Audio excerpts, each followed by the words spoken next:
ஓம் மாத்வா மூரா அவிஷ்யவோ மோபஹஸ்வான் ஆதபன் மாக்கீம் பிரம்மத்விஷம் வனஹ. சமவேதம் 732வது மந்திரம். இது உத்தரார்ச்சிக த்விதீயோத்யாய.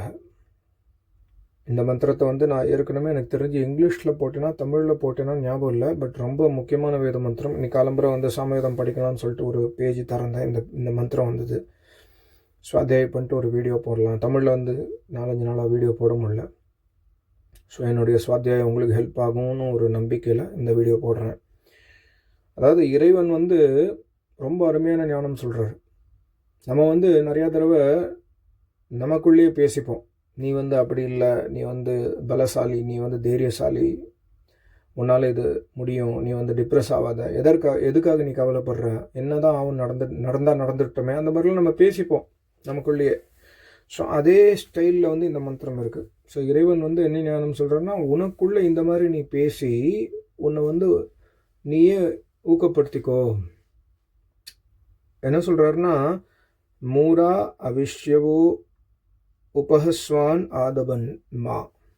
மானா பண்ண விட்டுறாத. என்ன பண்ண விட்டுறாது? மா தபன் ஆதபன். தபன்னா அழுத்துறது. வச்சு ஒரு சின்ன டப்பா இருக்குது. அந்த டப்பாக்குள்ளே நிறையா துணியை போட்டு சூட்கேஸில் பேக் பண்ணும்போது, சின்ன சூட்கேஸில் 5 நாளைக்கு 6 நாளைக்கு உள்ள துணிமணியை வச்சு அழுத்தி அப்படியே ஜிப்பு போட்டு மூடும். அழுத்தி மூடும். இன்னொருத்தர் பிடிச்சின்னு அதை மூடும். அது பேர் தான் தபன், ஆதபன். நல்லா அழுத்துறாங்க யாரோ நம்மளை. அப்படி அழுத்தினாலும் நீ ஃபோர்ஸாக உன்னை நீ மாற்றின்றாத. உன்னுடைய சூழ்நிலை எப்படி இருக்குன்னா, நம்ம வாழ்க்கையில் இந்த மாதிரி சூழ்நிலை நடக்கும். என்ன சூழ்நிலைன்னா, மூராக உன் வாழ்க்கையில் உன்னை சுற்றி இருக்கிற உன்னுடைய கணவனாக இருந்தாலும் சரி, உன்னுடைய மனைவியாக இருந்தாலும் சரி, மகன் மகள், அம்மா அப்பா, தாத்தா பாட்டி, மாமியார் மாமனார், உன் கூட இருக்கிற அந்த நாத்தனார், அண்ணா தம்பி அக்கா தங்க யாராக இருந்தாலும் இந்த மாதிரி இருக்கிறதுக்கு வாய்ப்பு இருக்குது. எந்த மாதிரினா, மூராகனா மூடு வியக்தி, அவ்விவேக்கி, அக்ஞானி, அந்தகாரி. நம்மளோட இருக்கிறவங்க அக்ஞானியாக இருக்கிறதுக்கு வாய்ப்பு இருக்குது. அந்த அக்ஞானத்தில் இப்போ நேற்று கூட ஒருத்தவங்களோட பேசியிருந்தேன். அவங்க சொல்லியிருந்தாங்க, முந்தா நேத்தியும் மெசேஜ் பண்ணியிருந்தாங்க. என்னுடைய அம்மா அப்பா குலதெய்வ பூஜை பண்ண சொல்லி ரொம்ப ஃபோர்ஸ் பண்ணுறாங்க. என்ன பண்ணுறதுன்னு தெரில, ரொம்ப ஜாஸ்தி ஃபோர்ஸ் பண்ணுறாங்க. இந்த குலதெய்வம் நீ பண்ணாதனால தான் உன் லைஃப் இப்படி இருக்குது அப்படி இப்படின்னு ரொம்ப ஃபோர்ஸ் பண்ணுறாங்க. ஸோ இந்த மாதிரி இது பேர் தான் மூரா, அக்ஞானி, அந்தகார், அவிவேக்கி. ஸோ இந்த மாதிரி ஃபோர்ஸ் நடக்கும் நமக்கு. நிறைய பேர் ஃபோர்ஸ்ஃபுல்லாக நீ இது பண்ணி தான் ஆகணும், அந்த மாதிரி ஃபோர்ஸ் பண்ணுவாங்க நம்மளை. ஸோ இறைவன் சொல்கிறாரு, இந்த மாதிரி சிச்சுவேஷன் உன் வாழ்க்கையில் வரும். அப்படி வந்தால் என்ன பண்ணனா, உன்னுடைய அந்தராத்மா, நீ உன்னுடைய ஆத்மா கிட்ட பேசு. மாதபன், நான் இந்த அழுத்தத்தில் நான் என்னை அழித்து கொள்ள மாட்டேன். இந்த மாதிரி ப்ரெஷரில் நான் என்னையே சரி ஓகே அவனுக்காக நான் என்னை மாற்றின்றேன் அப்படிங்கிற மாதிரி நான் என்னையே மாற்றிக்க மாட்டேன். நீ எப்பொழுதுமே தர்ம வழியில் செல்ல வேண்டும். அது ரொம்ப முக்கியம். ஸோ மூராக அவிஷ்யவாகனா சில பேர் நம்ம பார்க்குற சீரியல்ஸில் பார்க்குறோம், சினிமாவில் பார்க்குறோம், அக்கம் பக்கத்தில் கூட கேள்விப்படுறோம், நம்ம வீட்லேயும் கூட கேள்விப்பட்டிருக்கோம். ஹிம்சா, அடிக்கிறது, உதைக்கிறது, ஹிம்சா பண்ணுறது. இந்த மாதிரி ஹிம்சை மூலமாக கூட சில பேர் ஃபோர்ஸ் பண்ணுவாங்க. அப்படி ஹிம்சை மூலமாக ஃபோர்ஸ் பண்ணாலும் சரி, அக்ஞானி அவிவேக்கி மூலமாக ஃபோர்ஸ் பண்ணாலும் சரி, அதே மாதிரி உபஹஸ்வான்னா கிண்டல் பண்ணுறது, கேலி பண்ணுறது, நக்கலாக பேசுறது. நம்ம எனக்கு தெரிஞ்ச சில பேர் இருந்தாங்க. முதல்ல ஹோமம் ஆரம்பிக்கும்பொழுது லேடிஸு நக்கலாக பேசுறது, இல்லாட்டி இப்படி சொல்லுவாங்க, லேடிஸ்லாம் ஹோமம் செய்கிற அளவுக்கு நிலைமை வந்துருச்சு பாரு, லேடிஸ்லாம் ஹோமம் செஞ்சால் என்ன இதெல்லாம் கலிகாலம், அந்த மாதிரிலாம் கிண்டலாக பேசுவாங்க, நக்கலாக பேசுவாங்க. ஸோ இந்த மாதிரி நடக்கும் நம்ம வாழ்க்கையில். நம்மளை கிண்டல் பண்ணுறவங்க, நம்மளை நக்கலாக பேசுகிறவங்க, நம்மளுடைய கூட பிறந்த அக்கா தங்கே நம்மளை இந்த மாதிரி பேசும்போது நமக்கு ரொம்ப வருத்தமாக இருக்கும். ஸோ இறைவன் என்ன சொல்கிறாருன்னா, வருத்தப்படாத. மா ஆதபன், நீ ஒன்று புரிஞ்சுக்கோ, நீ ஆத்மா, நீ சரீரம் இல்லை. அவங்க கிண்டல் பண்ணுறது உன்னுடைய ரூபத்தை பார்த்து கிண்டல் பண்ணுவாங்க. நீ கருப்பாக இருக்க. இப்போ நான் ஐ திங்க் என்னுடைய தமிழ் வீடியோவில் சொல்லியிருக்கேன், சின்ன வயசில் நான் ரொம்ப கருப்பாக இருப்பேன். இப்போ ஓரளவுக்கு கொஞ்சம் கலர் மாறிடுச்சு. ரொம்ப கருப்பாக இருப்பேன் சின்ன வயசில். ஸோ நிறைய பேர் நான் கருப்புன்னு கிண்டல் பண்ணுவாங்க. ஸோ இறைவன் அதான் சொல்கிறாரு, உனக்கு தெரிஞ்சவங்களை யாராவது இந்த மாதிரி பண்ணால் உங்ககிட்ட பவர் இருந்தால் நீ அவங்கள காப்பாற்று, அவங்களுக்கு நீ ஹெல்ப் பண்ணு. அப்படி இல்லைன்னா உனக்கு இந்த ஞானம் தெரிஞ்சபொழுது நீயே உனக்கு இன்ஸ்பிரேஷனாக மாறு. நீ வந்து இந்த மாதிரி சிச்சுவேஷனில் வந்து அழுத்தத்தில் வந்துடக்கூடாது, ப்ரெஷரில் வந்து உன்னுடைய அந்த தேடுதலை விட்டுறக்கூடாது, உன்னுடைய உபாசனையை விட்டுறக்கூடாது, உன்னுடைய இறை பக்தியை விட்டுறக்கூடாது. நிறைய பேர் வந்து இந்த ப்ரெஷர் இவ்வளோ ஜாஸ்தி இருக்கும்பொழுது விட்டுருவாங்க. சரி ஓகே, என்னால் தாங்க முடியல இந்த ப்ரெஷர், சரி ஓகே நான் என்னுடைய உபாசனையை விட்டுறேன் அப்படின்னு டிசைட் பண்ணுவாங்க. ஸோ அதான் வந்து ஆதவன் மா கீம் பிரம்மத்விஷம் வேணாக இந்த 3 பேர் ஒரு சைடில் வச்சுட்டா இன்னொரு சைடில் ஒருத்தர், அது யார்? பிரம்மத்விஷம் வனக மா.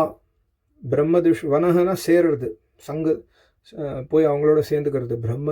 பிரம்மத்வேஷிகளோட போய் சேர்ந்துடாத. பிரம்மத்வேஷினா யாருன்னா வேதத்தை கிண்டல் பண்ணுறவன், வேதத்தை நக்கல் பண்ணுறவன், இறைவனை வந்து நாத்திகனாக இருக்கிறவன், இறைவனை கிண்டல் பண்ணுறவன். அதே மாதிரி ஆச்சாரியர், பெரிய பெரிய தபஸ்விகளை வந்து கிண்டல் பண்ணுறவன், அவங்கள வெறுக்கிறவன், அவங்கள கொலை பண்ணுறதுக்காக பிளான் பண்ணுறவன், வேதத்தை எப்படி அழிக்கணும்னு பிளான் பண்ணுறவன், இந்த மாதிரி இருக்கிறவங்க பேர் பிரம்மத்வேஷம். துவேஷம் பண்ணுறாங்க. பிரம்மத்தை, இறைவனை, வேதத்தை, ஆச்சாரியரை, பிராமணர்களை துவேஷிப்பவர்களுடன் நீ சேராதே. பிராமணர்கள்னால் இங்கே வந்து இந்த பிறப்பால் நான் பூனல் போட்டிருக்கேன் நான் பிராமணன், அப்படி கிடையாது. பிராமணர்கள்னால் பிரம்மத்தை உணர்ந்த ஞானிகள். ஞானிகளை வந்து நிறைய பேர் துவேஷம் பண்ணுவாங்க. ஏன்னா வேதத்தில் வரும், அதர்வேதத்தில் வரும், ஒரு ஞானி வந்து ஒரு இடத்துல இருந்தால் அந்த ஞானிக்கிட்ட யார் போக மாட்டான்னா, எவன் பாவியோ அவன் போக மாட்டான். அவனுக்கு தெரியும் நம்ம அங்கே போனால் அவர் உபதேசம் பண்ணுவார், நமக்கு அட்வைஸ் பண்ணி நம்மளை வந்து வருப்பார், சரின்னு சொல்லிட்டு போக மாட்டான். ஸோ அப்படி போகாமல் இருக்கிறதுனால அவனுக்கு அவர் மேலே வந்து ஒரு துவேஷம் ஏற்படும், ஒரு கோபம் ஏற்படும். ஸோ அந்த மாதிரி கோபத்தில் இருக்கிறவன் என்ன பண்ணுவான்னா தப்பாக பேசுவான், அந்த ஆச்சாரியரை பற்றி தப்பாக பேசுவான். இல்லை வேதத்தில் வேதத்தில் இது இருக்குது, வேதம் ஃபுல்லாக கரப்ட் ஆகிடுச்சு, வேதம்லாம் இறைவன்ட்டெல்லாம் வரல, இந்த மாதிரிலாம் பேசுவாங்க. ஸோ இந்த மாதிரி பேசுகிறவங்க பேர் பிரம்மத்வேஷி. ஸோ இறைவன் சொல்கிறாரு, உன்னுடைய ஆத்மாவை இந்த 4 பேர்கிட்ட நீ காப்பாற்றி கொண்டு வரணும். உன் வாழ்க்கையில் வந்து உன்னை அமுக்கிறவங்க நிறைய பேர் வருவாங்க. உன்னுடைய வாழ்க்கையில் வந்து நீ ஹோமம் பண்ணாத, நீ இந்த மாதிரி உபாசனை பண்ணால் உனக்கு குழந்தை பிறக்கல. என்ன காரணம் உனக்கு குழந்தை பிறக்கல? ஏன்னா நீ வந்து இந்த ஹோமம்லாம் பண்ணுறல, அதனால தான் உனக்கு குழந்தை பிறக்கல, இப்படிலாம் சொல்லுவாங்க. அதே மாதிரி வந்து பாரு, எல்லாரும் நல்லா இருக்கான், நீ வந்து சொல்கிறல்ல எல்லாரும் தான் நல்லா இருக்கான், நீ என்ன நல்லா இருக்க, அப்படிலாம் பேசுவாங்க. பேசட்டும்.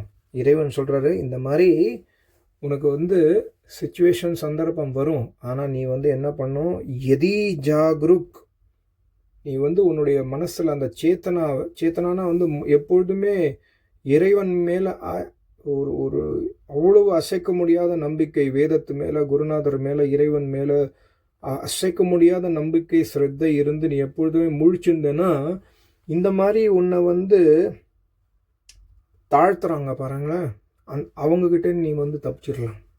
அவங்களும் ஒரு சுச்சுவேஷன் வந்த பிறகு வெறுத்துருவாங்க. இவன் எவ்வளோதான் சொன்னாலும் இவன் கேட்க மாட்டேங்கிறான்னு சொல்லிட்டு அவங்களும் சைலண்ட் ஆகிடுவாங்க. அந்த ஸ்டேஜ் வர வரைக்கும் நீங்கள் வந்து ஆத்திரப்பட்டு கோவப்பட்டு அவன் ஹிம்சா பண்ணுறான் நானும் அடிக்கிறேன், அவன் அடிக்கிறான் நானும் அடிக்கிறேன் அப்படின்னு நீங்கள் ஆத்திரப்பட்டிங்கன்னா உங்களுக்கு இது மேலேயும் வெறுப்பு வந்துடும், அவன் மேலேயும் வெறுப்பு வந்துடும். நீங்கள் உங்களால் ஒன்றும் மேனேஜ் பண்ண முடியாது. ஸோ கேர்ஃபுல்லாக என்ன சொல்கிறாரு இங்கே பரமாத்மா, நீ வந்து வெளியிலேருந்து வரக்கூடிய இந்த மாதிரி ஹிம்சைகள், இந்த மாதிரி தோஷங்கள், இந்த மாதிரி பிரச்சனைகளை வந்து சமாளிக்கணும்னா நீ வந்து எப்பொழுதுமே முழிச்சுன்னு இருக்கணும். உன்னுடைய முழிப்பு எப்படி இருக்குன்னா, தினசரி நீ விடாமல் இறை உபாசனை பண்ணேன்னா அவன் சொல்கிறான். இப்போ நான் சொன்னேன் பாருங்களேன், எனக்கு தெரிஞ்சவங்க ஒருத்தவங்க ஹிந்திக்காரங்க, அவங்க வீட்டில் இந்த மாதிரி அந்த லேடிஸ் ஆரம்பிக்கும்பொழுது ரொம்ப கிண்டலாக பேசினாங்க. ஆஃப்டர் சம் டைம், கொஞ்ச நாள் கழித்து அவங்க வீட்டில் இருக்கிறவங்களும் ஆரம்பிச்சிட்டாங்க ஹோமத்தில் வந்து உட்காரத்துக்கு. அதே மாதிரி ஒருத்தர் தர்மபுரியில் ஒருத்தர் இருந்தார், அவரும் ஹோமம் ஆரம்பித்தார், நான்வெஜ் விட்டார். ஆஃப்டர் சம்டைம் அவங்க வீட்டில் இருக்கிறவங்க, அவங்க அம்மாவும் நான்வெஜ் சாப்பிட்றத விட்டாங்க, அவங்களும் வந்து ஹோமம் ஆரம்பிச்சிட்டாங்க. ஸோ ஃபார் சம்டைம் இந்த ரெசிஸ்டன்ஸ் இருக்கும். மேபி அந்த சம்டைம் வந்து லைஃப் லாங் கூட இருக்கிறதுக்கு வாய்ப்பு இருக்குது. என்ன ஆனாலும் இறை உபாசனையை, இறை மார்க்கத்தை, வேத மார்க்கத்தை, தர்ம மார்க்கத்தை நாம் விட்டு விடக்கூடாது. என்ன நடந்தாலும் சரி அப்படிங்கிற அந்த உள்ளுக்குள்ளே இருக்கிற அந்த சேத்தனத்துவம் இருக்கணும் நமக்கு. அப்படி இருந்தேன்னா இறைவன் சொல்கிறாரு அந்த மாதிரி நீ இருக்கிறதுக்காக என்ன பண்ணோன்னா நீ உன் கூட பேசு, நீ உன் கூட என்ன பேசு, இதெல்லாம் இதுவும் கடந்து போகும்னு பேசு, இல்லாட்டி இதெல்லாம் ஓகே, இதெல்லாம் டெம்பரரி, இதெல்லாம் அனித்தியம், இதெல்லாம் துக்குதாயி. யாரு தான் நமக்கு இப்போ நிறையா ஒரு ஆச்சாரியர் சொல்லியிருந்தார், கோவிட் டைமில் வந்து அவர் சன்னியாசியாக மாறிட்டார். அவர் வந்து வேற ஒரு ஆச்சாரியர்கிட்ட போய் பார்க்குறாரு. அவர் சொல்கிறாரு, கோவிட் டைமில் பாருங்கள் எனக்கு கோவிட் வந்தது, என்னை வீட்டில் கூட வச்சு பார்த்துக்கிறதுக்கு எங்கள் வீட்டில் யாருமே இல்லை. ஸோ அப்போ தான் நான் ரியலைஸ் பண்ணேன், இந்த உலகம் எவ்வளோ அனித்தியம். நீங்கள் அனித்தியம் அனித்தியம்னு சொல்லிகிட்டே இருந்தீங்க, எனக்கு ரியலைஸ் ஆகலை. ஸோ அந்த சமயத்தில் வந்து எனக்கு தண்ணி கொடுக்கறதுக்கு கூட ஆள் இல்லை. அந்த மாதிரி சுச்சுவேஷனில் நான் தள்ளப்பட்டேன். அதுக்கப்புறம் தான் நான் உணர்ந்தேன், நான் யாரை வந்து என்னோடதுன்னு நான் நினச்சிட்டேன்னா அவங்க என்னோடது கிடையவே கிடையாது. அவங்க வந்து அவங்களுக்காக வாழ்ந்தாங்க, அவங்க தான் இம்பார்ட்டண்ட்டு.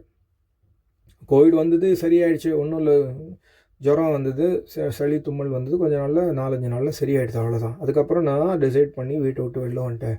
என்னுடைய சொத்து பத்தில் அவங்களுக்கு கொடுத்துட்டு நல்லா இருப்பான்னு சொல்லிட்டு நான் வெளில வந்துட்டேன். ஏன்னா எனக்கு தெரிஞ்சிருச்சு, இவங்க வந்து நான் வந்து இவங்க மேலே பைத்தியமாக இருந்தேன், ஆனால் அவங்களுக்கு அவங்களுடைய சுகம் மட்டுமே இம்பார்ட்டண்ட்டாக இருந்தது. ஸோ நான் அவங்கக்கிட்ட இருக்கிறதுக்கு விரும்பலை சாமின்னு சொல்லிட்டு அவர் வெளில வந்துட்டார், சன்னியாசம் வாங்கிட்டார், வயசாயிடுச்சு.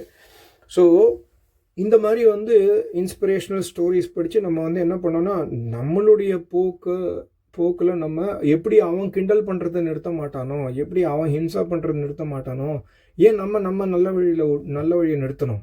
இந்த மாதிரி நம்ம இன்ஸ்பயர் பண்ணி, இறைவன் சொல்கிறது இன்ஸ்பிரேஷன் எடுத்துக்கோ, என்னை உபாசனை செய், நான் கண்டிப்பாக உனக்கு ஹெல்ப் பண்ணுவேன். ஸோ இந்த மாதிரி ஒரு அறிவுரை. இந்த மந்திரத்தை எக்ஸ்பிளைன் பண்ணேனான்னு தெரில, பட் பண்ணியிருந்தாலும் கண்டிப்பாக உங்களுக்கு திருப்பி யூஸ் ஆகிருக்கும்னு நினைக்கிறேன். எனக்கும் இந்த மாதிரி சுச்சுவேஷன் என்னுடைய ஒர்க்கில் வரும், வாழ்க்கையில் இப்போ ரொம்ப கம்மி. நான் கிண்டல் பண்ணுற ஆளுங்களாம் ரொம்ப கம்மி, எல்லாருக்கும் தெரியும். நான் ஓகே, நம்ம வந்து இந்த மார்க்கத்தில் இருக்கோம், சிரத்தையாக இருக்கோம் சார், அவங்க பேசுகிறது இல்லை. பட் ஆஃபீஸில் சில சமயம் வரும், நீ எல்லாம் வீடியோலாம் போடுற அப்படிலாம் வரும். ஸோ அதெல்லாம் அப்படியே கேட்காத மாதிரி நம்ம போயிடணும். இட்ஸ் ஓகே, ஃபைன், இதுவும் கடந்து செல்லும். இட்ஸ் ஓகே, இது அனித்தியம், எப்படி இருந்தாலும் துக்கம் தரக்கூடியது தான் இந்த பொருள், இந்த வஸ்து. சரி, இட்ஸ் ஓகே, இதுவும் போகும் அப்படின்னு சொல்லிட்டு நம்ம அப்படியே கேர்ஃபுல்லாக வந்து நம்ம இறைவனோட கை பிடிச்சுட்டே போயிடணும். ஸோ இப்படி தான் நம்ம வாழ்க்கையை வந்து நகர்த்த வேண்டும். அந்த மாதிரி ஒரு அறிவுரை இந்த மந்திரத்தில். மாத்வா மூரா அவிஷ்யவோ மோஹுபஹஸ்வான் ஆதவன் மாக்கீம் பிரம்மத்வேஷம்பன. ரொம்ப முக்கியம், பிரம்மத்வேஷிகளோட உன்னுடைய சங்கம் வச்சுக்காத. நீ பிரம்மத்வேஷிகளோட சேர்ந்தேன்னா, இப்போ எனக்கு முஸ்லீம் ஃப்ரெண்டு இருக்கான், நிறைய சொல்லுவாங்க, எனக்கு ரொம்ப க்ளோசஸ்ட் ஃப்ரெண்டு முஸ்லீமு. அவன் என்ன பண்ணுவான், பேச்சு வார்த்தையில் வந்து அவன் வந்து துவேஷம் பண்ணுவான். பண்ணலைன்னா வேறு விஷயம், பண்ணலைன்னா சரிப்பா நீ உன்னுடைய வழியில் இரு, நான் என் வழியில் இருக்கேன், நான் உனக்கு மரியாதை கொடுக்குறேன், நீ எனக்கு மரியாதை கொடுன்னு அப்படின்னு சொன்னான்னா அது வேறு விஷயம். சில பேர் வந்து வேணுன்ட்டே குத்தி காமிப்பான். ஸோ இந்த மாதிரி ஃப்ரெண்ட்ஷிப் எதுக்கு, நமக்கு தேவையே இல்லை. இந்த மாதிரி துவேஷம் பண்ணுறவங்களோட சங்கத்தி வச்சுக்கூடாது. அப்படி வேறு சுச்சுவேஷனே இல்லை. அப்படி சில சமயம் என்ன ஆகுனா, அவங்களோட இருந்து தான் ஆகணும். பிஸ்னஸ் பண்ணுறோம், பார்ட்னர் ஆகிட்டோம்னா இப்போ பிரிஞ்சு வர முடியாது அப்படிங்கிற சுச்சுவேஷன் வந்தால் மனசுலேருந்து அந்த கான்டாக்ட் கட் பண்ணிவிடுங்க. ஃபஸ்ட்டு ஸ்டேஜும் மனசுலேருந்து கான்டாக்ட் பண்ணால், அப்புறம் ஃபிசிக்கல் கான்டாக்ட்லேருந்து வெளில வந்துடணும். ஃபிசிக்கல் கான்டாக்ட்லேருந்து சில பேர் வெளில வர முடியாது. வர முடியலன்னு என்ன பண்ணுறது? சரி, okay, at least from the mental point of view no friendship அப்படிங்கிற இதற்கு வரணும். ரொம்ப நன்றி, நமஸ்காரம். ஓம் ஓம் ஓம்.